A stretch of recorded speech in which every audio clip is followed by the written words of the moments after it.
Assalamualaikum, hai saya Syuk. Hai, saya Azmi. So seperti biasa Santai Chill akan bawakan anda pengalaman kisah misteri. Tepat pada pukul 12 malam. And then tiba-tiba Dia pun pegang tangan orang kat belakang.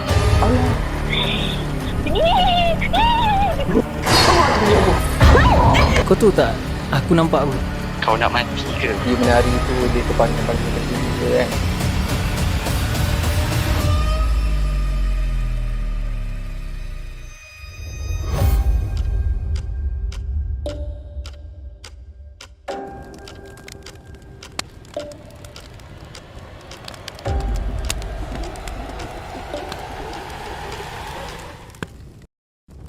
Bismillahirrahmanirrahim. Innahu yarakum huwa wa qabiluhu min haythu la tarawnahum. Inna ja'alna asy-syayatina awliya'a lilladhina la yu'minun. Sesungguhnya syaitan dan kaumnya melihat kamu dengan keadaan yang kamu tidak dapat melihat mereka. Sesungguhnya kami telah menjadikan syaitan-syaitan itu teman rapat bagi orang-orang yang tidak beriman. Okay guys, hari ni sebelum tu selalu kita masuk fakta kan Mi. Hari ni kita nak review satu produk. Okay guys, pada korang yang berminat untuk custom baju ataupun kasut dengan design anime favorite korang, macam aku dapat ni adalah anime daripada Jujutsu Kaisen. Favorite anime aku iaitu Satoru Gojo. Dan kepada korang yang berminat ada anime favorite korang masing-masing, bolehlah custom di baju ataupun kasut pilihan korang. Okay, kalau macam kasut yang kau nampak ni, macam aku pilih Nike Air Force One, atau ada juga pilihan selain tu iaitu Vans Slip On. Dan pada hoodie pun boleh buat, just korang request je pada RJRT Instagram. Okay, pergi ke Instagram RJRT dan bagi tahu dia favorite korang, kau nak custom macam mana. Okey, kita dah habis review produk tadi. Kali ni kita kembali semula dengan pengalaman kisah seram ni. Sebelum tu Mi, kita kena ingatkan satu benda. Tak lain tak bukan, kepada anda yang sedang menonton Santai Chill pada malam ni, jangan lupa untuk tekan butang like, share dan juga subscribe. Yang dah subscribe, kami ucapkan ribuan terima kasih. Dan kepada mereka yang nak jadi family Santai Chill, boleh juga menyertai bulan langganan dengan hanya serendah RM5 saja, Syuk. Ya, yeah, betul. Okey, hari ni kita bersama dengan cerita yang digemari ramai, iaitu cerita pada saudara Denny. Yes. Hari ni merupakan part 2 daripada Denny ya. Cerita yang part 1 ni, orang kata merinding lah aku. Okay, kali ni kita kepada korang mungkin ada yang belum dengar part 1, tak kenal siapa Denny. Hai, Assalamualaikum Denny. Waalaikumsalam warahmatullahi wabarakatuh. Boleh kenalkan diri pada dorang yang baru dengar ni. Okey, sekali lagi saya kenalkan diri saya. Saya Denny, berumur 22 tahun, berasal dari Johor, Pasir Gudang dan sekarang menetap di Perlis. Itu yes. Sedikit pengenalan daripada Denny. Okey Denny, cerita part 1 lain macam. Agak-agak kali ni cerita apa yang nak disampaikan? Mungkin saya akan sampaikan cerita pasal rumah betul saya dekat Johor, Pasir Gudang. Okey, Johor Pasir Gudang pula Miss. Kali ni selatan. Okey, tanpa membuang masa, kita nak dengarkan cerita pertama daripada Denny. Dipersilakan. Okey, so family saya ni ada beli satu rumah dekat Pasir Gudang. Taman tu saya tak nak bagi tahu. Tapi dalam Masai dalam Masai. Rumah tu firstnya yang parents saya beli, kita orang tak duduk dalam rumah tu. Family saya pun tak tidur lagi. So yang ditugaskan untuk tidur dalam 3 hari 2 malam rumah tu adalah pakcik saya. Lepas tu, lepas daripada seminggu tu, pakcik saya khabar lah, dia cakap kat rumah ni ada something. Mula saya macam tak percaya lah. Lepas tu saya WhatsApp saya tanya dia, pakcik, apa benda something tu? Lepas tu dia cerita lah. Dia kata dekat ruang tamu, dekat tempat parking kereta dekat depan rumah, ada jumpa lilin dalam bentuk bulat. tak silap saya ada dalam 8 lilin kot dibulatkan, dan tengah-tengah bulat lilin tu ada gambar IC, gambar pasport seseorang yang saya tak tahu siapa, dililit dengan paku dan juga rambut. Okay, so lepas dia bagi tahu ada gambar dengan lilin tu, dia check lah dalam rumah, dia check dekat bilik air. First dia akan check kat bilik air dulu. Kat rumah tu ada 3 bilik air, 1 bawah dan 2 atas. Satu lagi bilik air untuk master bedroom dan satu lagi bilik sambung lah, bilik air tu bersambung. So dekat master bedroom tu dia jumpa gambar, ada dalam 3 gambar. And gambar tu dicalikkan dengan darah-darah sikit, ada paku dekat mata dan juga mulut. Tapi mulut tu dia dicucukkan dengan paku payung dengan dijahit dengan benang warna merah. Okey. So saya tanya lagi pakcik saya, dia cakap tak ada benda yang kacau, tak ada benda yang creepy, cuma dia jumpa tu yang tu je lah. And then dekat atas rak-rak yang tak terguna ada bungkusan warna hitam. Banyaklah bungkusan, ada hitam, kuning, merah, putih. Tapi dia pun tak berani nak buka bungkusan tu, takut apa-apa jadi kan. So lepas dah seminggu tu dia dah operasi kat rumah tu, dia dah eksperimen rumah tu, tak apa yang ganggu. Dia kata yang ni sofa semua okey, dan paling penting tak saya, dia kata sebelum dia masuk rumah tu, dekat lepas dia masuk pagar tu, dia bagi Assalamualaikum, bunyi cicak, tapi jauh je bunyi cicak tu. And then dia masuk lagi dalam rumah, dia bagi Assalamualaikum, bunyi cicak, lepas tu ada benda something jatuh, tapi bila dia cari benda tu tak ada apa-apa.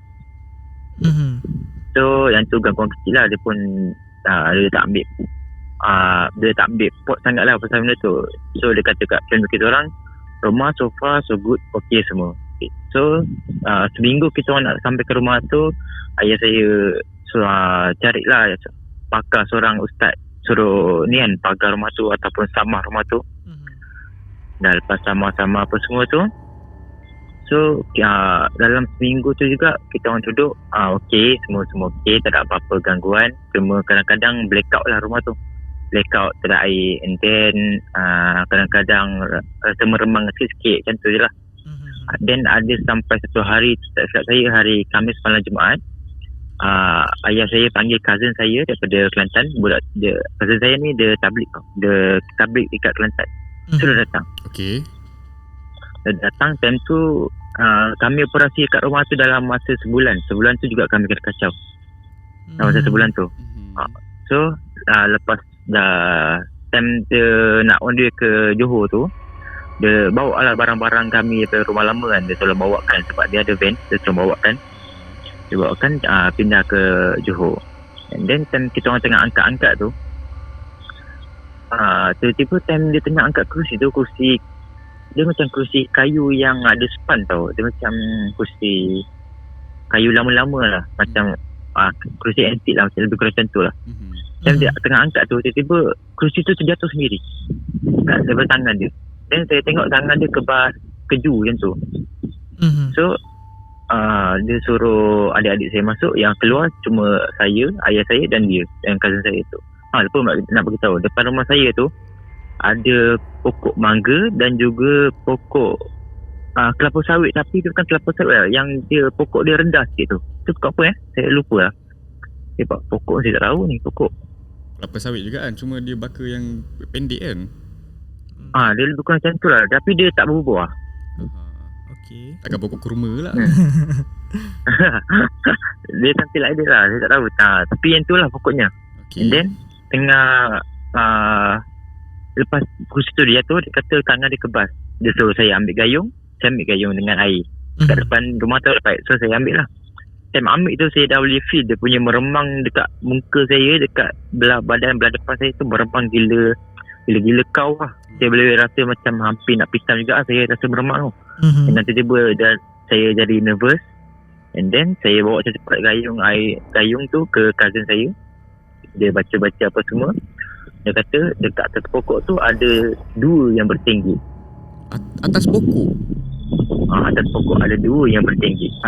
Lepas dia dah bagi tahu ada 2 yang bertenggek. Saya cuba tengok lah. Saya nak tengok tu saya macam saya sekarang dia macam rasa nak tahu, tapi bila nak tengok tu dia rasa macam sampai hati tau. Dia rasa macam ada takut benda yang tiba-tiba tengok tu munculkan diri, tapi kita tahu benda tu tak ada, kita tak nampak, cuma cousin saya nampak. So dia suruh dah semua masuk, dia dah baca-baca apa semua. Kita orang pun cepat-cepat angkat barang. Dia kata dia dah pagar untuk sementara kat depan tu.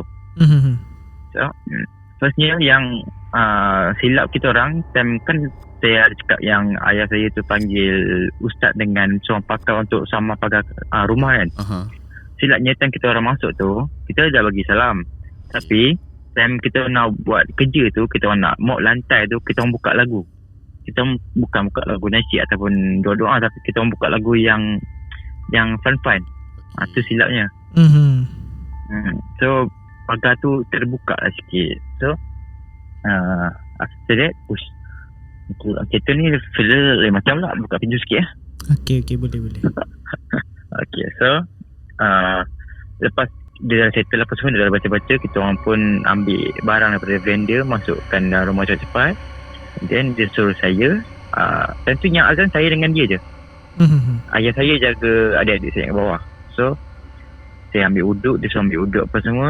Dia azan kat bilik bawah, dia azan bilik yang master bedroom, dan bilik yang first, yang bilik ketiga ni saya yang azan. Okay. Dia kata azan satu penjuru yang mengikut kiblat. So saya pun buat lah. Tapi yang bilik ketiga tu saya rasa vibe dia lain macam lah. Memang telinga korang ni rasa macam ada something yang tekan tau. Dia macam kau tahu bila korang naik bawa kereta, naik bukit, telinga akan jadi pekak kan. Dia macam tu. Dia rasa macam tu. Macam tekanan tu kan. Dia macam tu. So tengah azan ni, tiba-tiba suara saya ni makin slow. Tapi saya tak tahu sebab kenapa. Saya rasa saya dah azan cukup kuat lah, tapi makin slow. Sampai yang part akhir tu, part akhir saya nak azan tu dah habis dah. Tiba-tiba lampu bilik tu saja yang terpadam, and then pintu tertutup. Saya kena tendang dari belakang. Kena tendang? Saya kena tendang dari belakang. Okay. Saya tersungkur sampai ke dinding lah macam tu. Lepas tu bila saya buka pintu memang tak boleh lah. Saya dah cemas lah macam tu dalam bilik tu. So saya habiskan azan cepat. Saya tiup dekat tingkap, saya tiup kat setiap penjuru dinding. Saya ketuk-ketuk pintu, saya baca bismillah, saya tifah, saya baca Al-Kursi. Saya buka, lepas tu saya tanya cousin saya, kau tak dengar ke aku panggil kau? Lepas tu dia kata tak ada suara pun yang dengar dekat bilik tu. And then dia ingatkan saya azan tutup pintu. Time saya jerit dalam tu memang tak dengar. And then dia cakap pun time saya azan pun, azan saya tu tak dengar. Okay. So lepas daripada tu dia teman kita orang 2 azan lah dalam bilik yang ketiga tu. So semua dah okay. Kami 2 dengan ayah saya pun dah pagar balik ke rumah. And then kami rehat. So 2 hari lepas tu, hari Sabtu, and then malam tu ayah saya nak betulkan ayah saya nak betulkan kipas saya. So yang lain semua dalam, cuma saya lah, saya dengan adik saya yang kedua. Ayah saya suruh saya ambil sepanah dekat dalam kereta. So kereta ayah saya ni parking betul-betul kat bawah pokok mangga tu. So time tu saya tak fikir apa lah. Saya macam aku nak buat kerja. So fikiran kosong, open minded, memang tak nak fikir apa. So bila saya tengah ambil kereta tu, biasalah korang ambil something yang korang tengah membungkuk kan. So pintu kat sebelah korang. So tengah cari sepanah kat bawah kursi ayah saya tu, juga dia menegur, tengah buat apa tu. So saya pun spontan lah sebab tak fikir apa-apa kan. Saya fikir adik saya ke apa kan. Saya cakap saya cari barang sepanah. Lepas tu bila saya pandang tepi, saya tengok tak ada apa-apa. Tapi bila saya pandang belakang, saya tengok ada orang jalan tengah sambil pegang kepala. Jalan sambil. Tapi dia bukan menghadap. Tapi dia bukan menghadap ke saya, dia menghadap ke jalan lain lah. Sekejap, maksudnya kepala ni dia tertanggal ke atau memang dia pegang kepala macam tu? Dia pegang kepala dia. Kau tahu macam orang jalan bawa bola yang pegang ke tepi sisi tu kan. Okay, macam tu lah. Dia pegang kepala dia sambil dia jalan cat kepala. Maknanya kepala dia tak ada, dia bawa kepala dia. Dia bawa kepala dia. Weh, bapak dia. Okay. So saya pun lari cepat masuk rumah. Sebelum masuk rumah tu saya basuh kaki, saya ambil uduk, saya pagar diri dulu, saya baca ayat 3 Qul dengan ayat kursi dengan Al-Fatihah. Saya sapu ke seluruh badan saya cuci diri dulu baru saya masuk rumah. Tapi tentu saya tak bagi tahu lagi family saya. And then tentu adik saya nombor 2 pula. Mak saya suruh dia basuh something. Saya tak tahu. Dan dia basuh-basuh tu kat depan rumah tu kan ada paip yang saya cakap tu. Tiba kan dia nampak kat selisih mata anak tepi mata dia tu, dia nampak macam ada kain tu terbang kat sebelah telinga dia. Dia boleh rasa kain tu kat telinga dia. So balik-balik rumah tu muka adik saya dah pucat, and then dia auto demam terus tu malam juga. And then saya tanya dia apa jadi kan, dia direct cerita tu dia jumpa macam ni kan.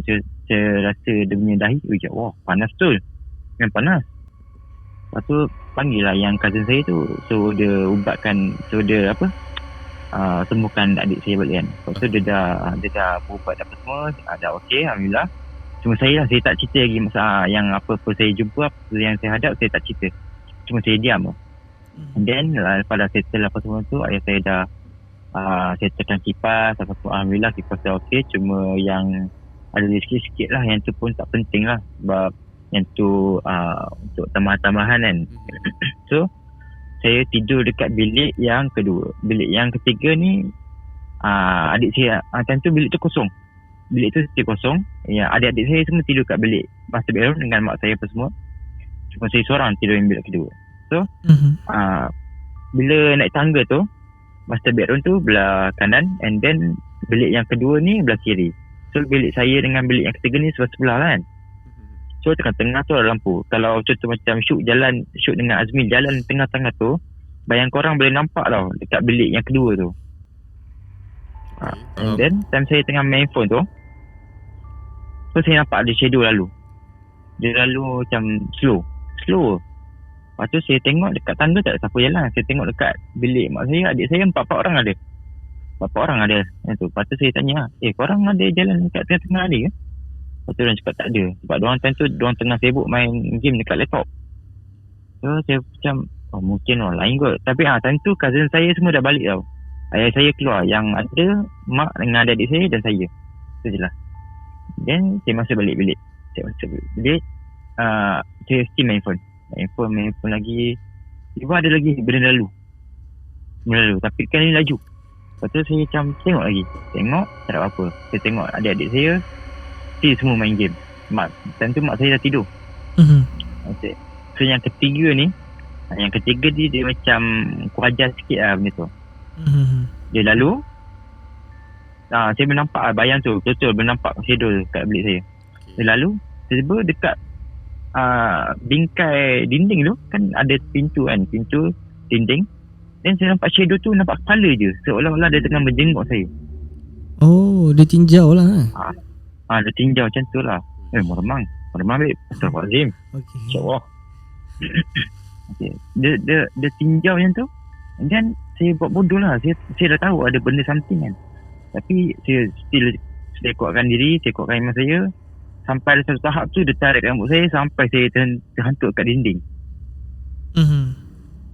Time tu saya memang panas lah, pada sebaran lah. Saya bangun, saya tengok balik tak ada apa-apa, saya kejar sampai bawah. Alhamdulillah tak ada apa-apa lah. Saya baik dia tak tunjukkan diri dia. Kalau dia tunjuk diri dia, kena buat apa? Allah, memang saya tak tahu lah. Saya lari keluar rumah tu. memang tak boleh duduk dalam rumah tu. Okay. So saya duduk rumah tu.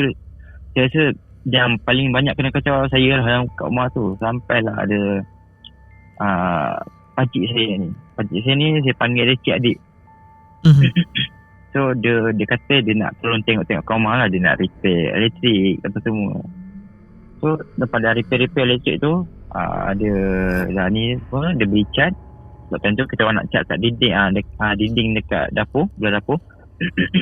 So saya cerita dulu gambaran saya punya dapur ni. So dapur saya ni, depan dapur tu ada tingkap tau. Tingkap tu tingkap yang boleh nampak luar. Dia bukan tingkap yang sedekah bingkai tu. Satu pisau bukan. Dia tingkap yang indoor Okey. yang boleh kunci. So tingkap tu boleh nampak luar. So belakang tu pula tak ada apa-apa, kosong.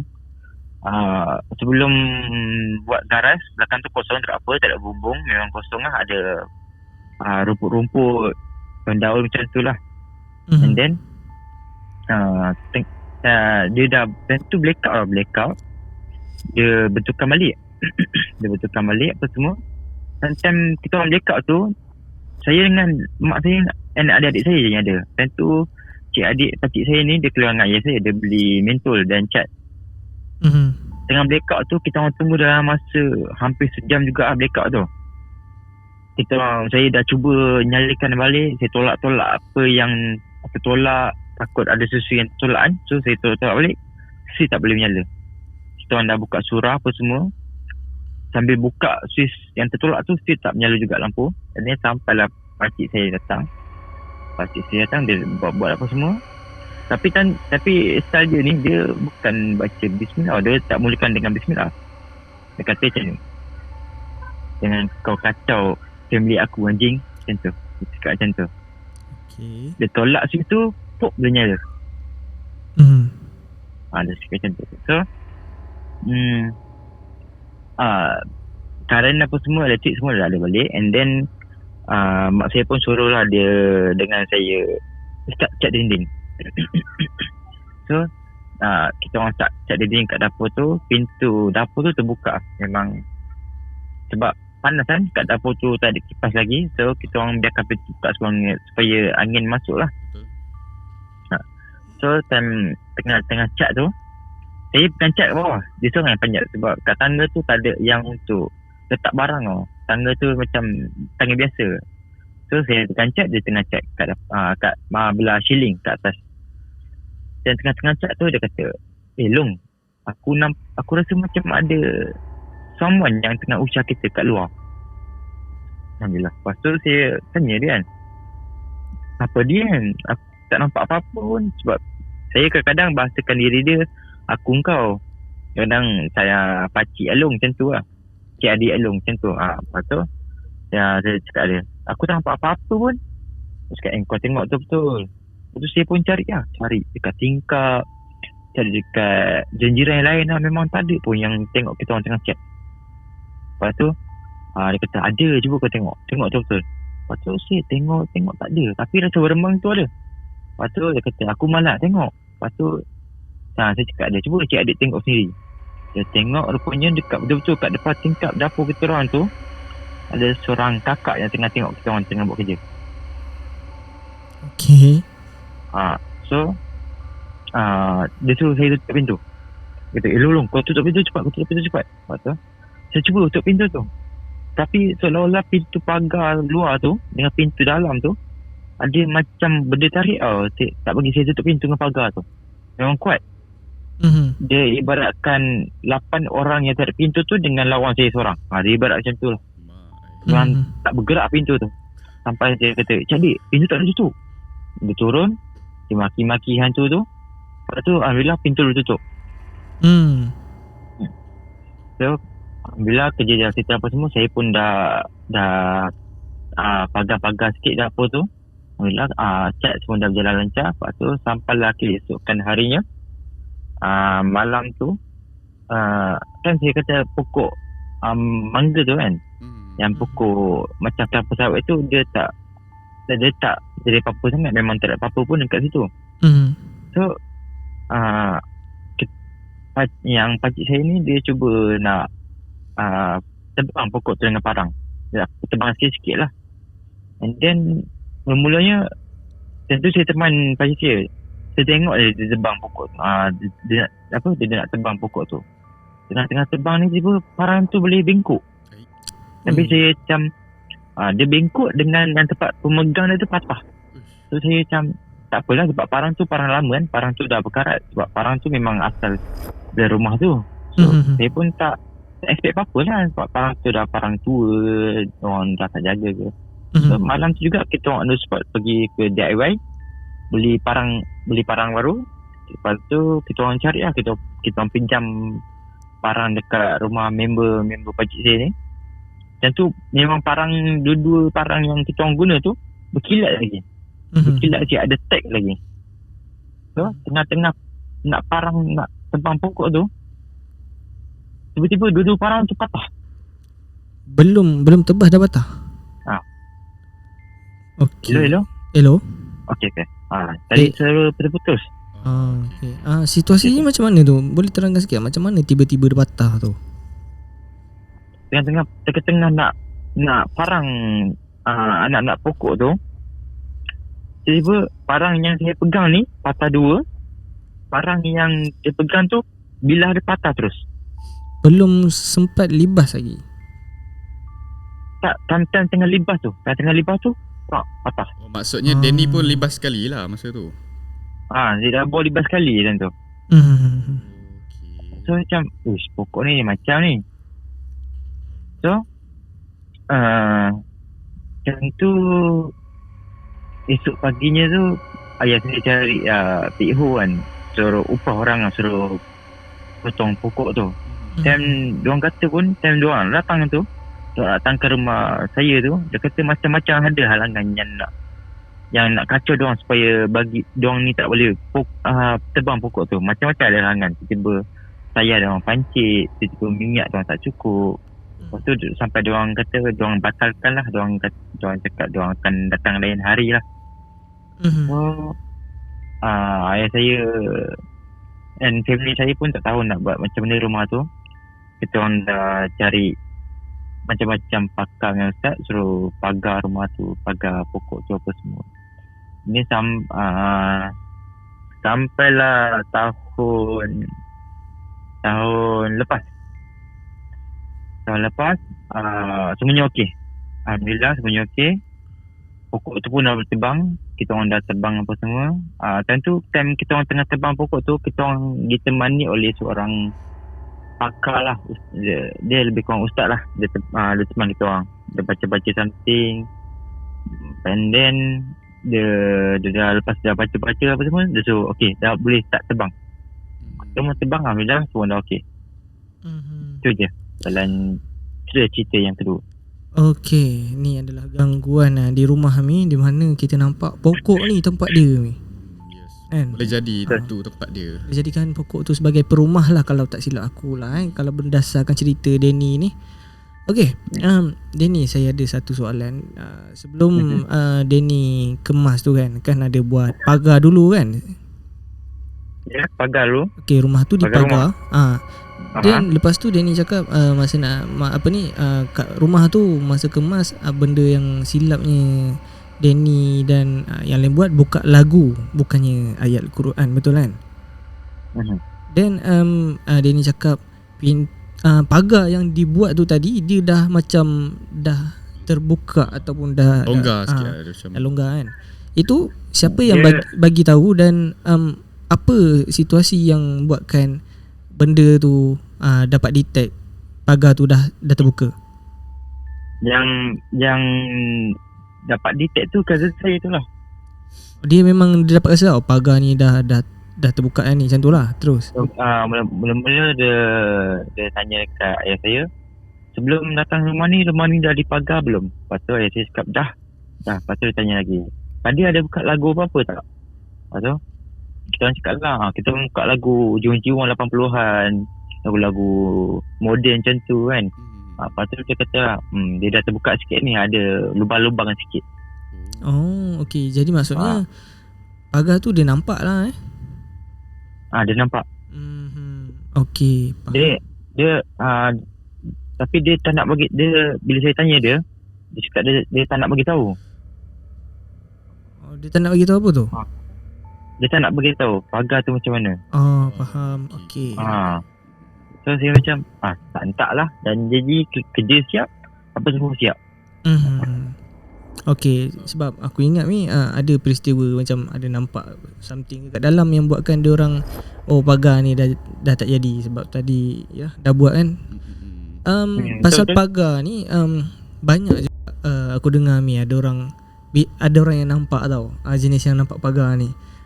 Ada yang aku dengar wallahu alam betul ke tidak, dia kata pagarnya ni kita boleh nampak tebal, nipis, dan pagarnya ni dibuat dengan kalimah-kalimah ayat Al-Quran. Betul-betul. Yang ni Macam wallahu alam. ada kawan arwah atuk saya, dia buat pagar. Tapi time tu juga, malam tu juga, sebab dia kawan arwah atuk saya ni, dia kata malam ni macam ada something yang tak kena. So dia pagar rumah dia. Dia pagar rumah dia. Lepas tu kebetulan juga malam tu rumah dia dimasuki dengan dua perompak. Diorang nak cuba rompak rumah kan. Bila perompak tu masuk rumah, dia kata rumah tu tak ada pintu, tak ada tingkap, semuanya dinding tebal. Tak jumpa jalan keluar betul Dia terperangkap pada dalam tu. Tingkap.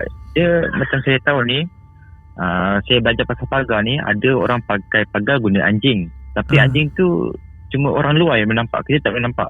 Ada orang pakai yang macam kakak cantik, gula-gula. Ada juga orang yang pakai dinding tebal, and then ada juga orang pakai ular. Itu yang saya belajar lah pasal pagar ni. Okay, yang ni baru first time aku dengar lah. Tapi apabila berdasarkan dia cakap ni, bila pagar menggunakan kakak cantik, jadi aku assume ni adalah satu perkara yang syirik mungkin. Banyak-banyak benda takkan pakai kakak cantik kan. Yang kalau pakai pagar, pakai kalimah Quran tu aku faham lah. Okay, yang lagi satu dia ni cakap kan, pasal yang perompak tak jumpa jalan keluar kan. Ada ni yang aku baca, perompak tu seolah-olah dia berenang kat dalam tu. Ada kan? Sampai diorang kata ada. macam nak lemas. Dia hayal dalam tu pada. Ini semua orang kata apa, perlindungan pada Allah lah benda yang macam kawan arwah atuk saya tu, dia guna kalimah Allah, dia guna ayat-ayat Al-Quran. And then lepas dia perompak tu keluar dari rumah dia, kawan ayah saya, kawan arwah atuk saya tu sampai dekat rumah dia, and then dia nampak dua lelaki ni, mamat lelaki ni yang tak dikenali. Dia dah macam biul tau, dia macam dah no way, dia tak tahu apa. Faham. Akal dia macam putus sikit. Lepas tu dia kawan arwah atuk saya ni, dia cakap, korang ni datang dari mana? Lepas tu dia macam blank dah. Tiba suara diorang tak dengar suara macam tu.